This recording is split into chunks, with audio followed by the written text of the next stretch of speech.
Ayan, kumukulo na siya. Tatapon natin yung unang kulo. Pork nilaga. Bigay na natin ang mga patatas. Tsaka mga mais. Onion. Onion leeks.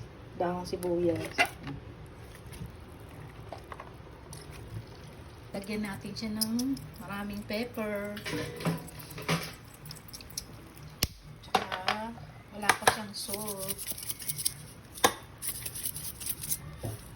Lagyan na natin ang mga gulay.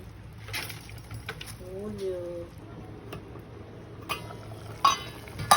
Ayan. Luto na po ang aking pork nilaga. Bitchin na lang.